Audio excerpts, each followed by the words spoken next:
I'm the CEO of a vertically integrated cannabis company with between 32 and 36 employees, depending on the time of year, doing about $8 million in revenue each year. And my question for you is, I'm having difficulty creating an effective delegation and follow-up system for my team of managers across a couple different facilities. Essentially, I got a lot of young guys working for me who are hungry and super knowledgeable, but nobody really has any true experience with management and delegation. And I'm trying to not bog my life down in follow-up meetings every single week, essentially. How many direct reports have you got? I've got 6. Okay, that's not too many. If those 6 people are basically running this business, and that's how it should be structured, you're not bogging your life down by meeting with them. If you don't meet with them once a week, you need to meet with them once every 2 weeks. And it doesn't need to be but an hour meeting.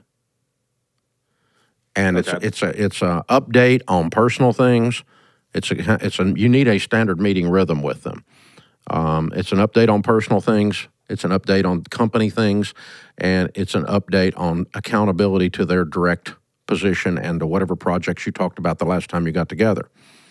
And so, like one guy's needing to hire 2 people in the store. Next week we talk, okay, how's the hiring going? Right? Right. Or something like that. And so you need that rhythm. The structure around it is a couple of things. We'll pan back for a second and say delegation philosophically from a principle standpoint cannot occur until you trust someone's competency and their integrity. Uh-huh. Now, that does not mean you take your hand off the wheel and they go drive the car by themselves, but it does mean that they have shown the ability to drive while you sit in the passenger seat. Yeah. They're not going to kill both of you. Okay? Right. And so competency is the ability to do it. Integrity is to do it the way that you all teach to do it at your place. What does your brand values and your brand differentiation require them to be in order to be a we?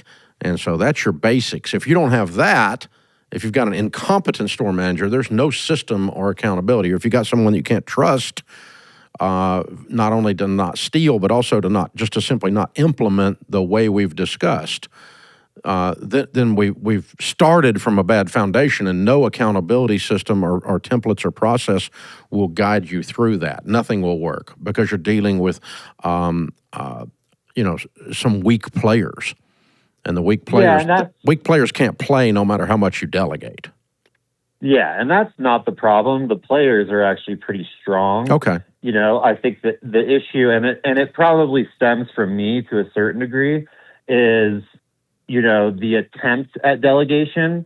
And then when things don't happen, the innate or natural gravitation to just going back to the idea of okay, it's not getting done, so I just must do it myself, which just kind of creates that intense bogged down workload. Yeah, that's what you're doing there is you're confusing delegation with training. Okay. So you're not micromanaging when someone's not able to do a particular task at the speed you want it done. Now it's time for you to step in and train them. And that may involve you doing it, but it may involve you holding their hand while they do it 2 times, and so the 3rd time they can do it partially by themselves with you looking closely over their shoulder, and the 6th time you can do it without. And the story we always tell is a guy shows up in my office and he says, we've got a problem. And I'm like, what's our problem? And he says, well, this, and this. And I'm like, well, we don't have a problem. You got a problem. You need to go back and give me 3 solutions on how to fix that problem. And when he comes back in, he and I go over the 3 solutions, A, B, or C, and say, okay, which one do you think we ought to do? I think we ought to do A. Well, that's a good one, but C's better in this case, and here's why, and I teach him. And then I send him back out. The next time he comes in, he goes, we got a problem, and I know you want 3 solutions. Here's the 3 solutions, and I know you're going to want to know which one, and I think B in this case. And I'm like, yeah, that looks pretty good. Yeah, that's okay. Go do B. And then he comes back in the next day and says, we got a problem, A, B, and C. And he goes, and in this case, C is the one, and I'm going to go do that. Is that okay? And I'm like, yeah, go do it. And the next day he walks by my office and waves and said, we had a problem, and I fixed it. Amazing. That's training. Okay. That's true. You know, but I taught him the implication or the application of our values, the principles that we use, and decision-making paradigms at Ramsey. And he gets that dialed in, and then he is competent to execute, and I don't feel the need to come in and put out the fire for him because he knows where the fire extinguisher is. And so, but he did it in a way that I'm comfortable with, which is a type of competency. See, someone can actually know how to run a retail store and not know how to run a retail store the way you want yours run. Right. There are two different types of competency there. There's one within a culture and one that's just general skill set. And general skill set has to be adapted to be within your culture to be competent. And so when you have one of these guys on fire and you have the temptation to jump in, yeah, you are the problem here. You're right. You need to not jump in and do it for them. Unless you make them, place their hand on the back of your hand as you're guiding the car and let them feel what it feels like this time. So next time I'm going to take my hand off, put your hand on, and stand here while you do it. And so, minor course corrections. It is not micromanaging to not let someone who's not competent or doesn't have integrity do business. Right. That's just smart. Yeah. And so you are training until then. You're training and training and training and training. Then I'll add to that some communication tools. Go to the elite site at EntreLeadership and download the free template for the KRA. It's called Key Results Area. And it lays out exactly what their job is. It's a job description of sorts. And then the two of you sit and go over it. And so what you're saying is when you do these three things, you are winning. By definition, if you are doing something else, you're not winning. If you're not doing all three of them, you're not winning. And if you're not doing all three of them the way we teach here at our company, you're not winning. Winning looks like this. But sometimes we take people out and we just point over there and we say, hey, go bowling, and then we turn out the lights and there's noise, but nobody knows if we're winning. Yeah, definitely. And so you need stuff like a KRA template to be able to do this, and then you've got something to manage to through the week. And so if you have, these meetings are very, very quick especially for people that are eager. And it sounds like you've got good, solid, raw material to work with. You've just got to polish up the flow of information and the flow of productivity.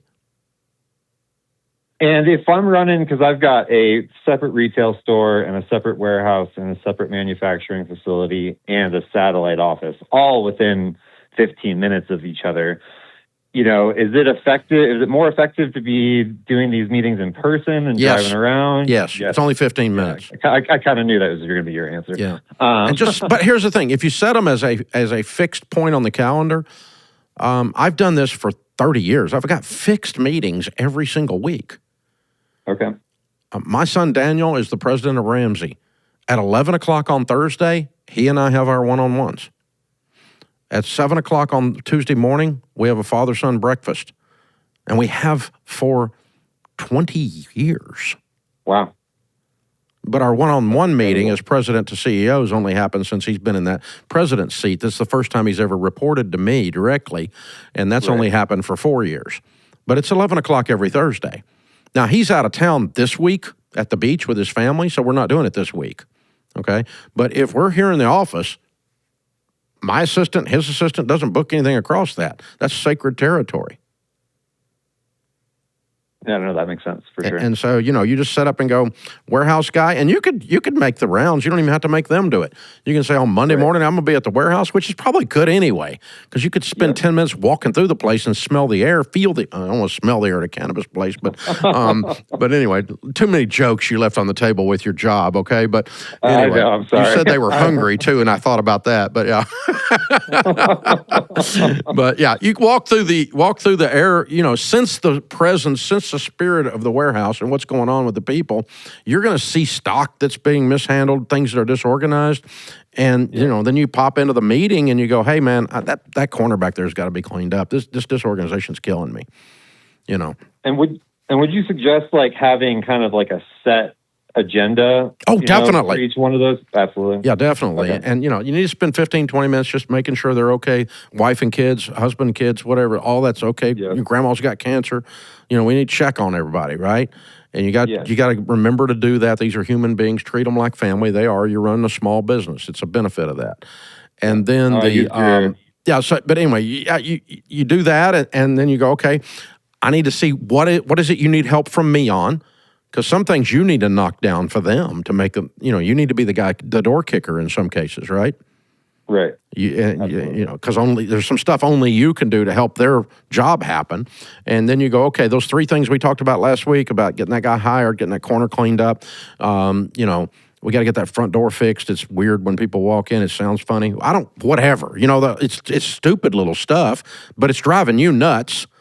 And Absolutely. If you'll download it, you're not burning calories carrying it around. Totally. And it actually, the productivity goes through the roof. Really? Yeah. Amazing. So good stuff, man. Yeah, you're a great young leader. I can sense that you've got your people's heart, and that you are really self-aware, that you've got a little bit of a growth curve here that's awesome in front of you. And I think this stuff's going to help you a bunch. So I appreciate you calling in, man. Good stuff. Very, very, very well done.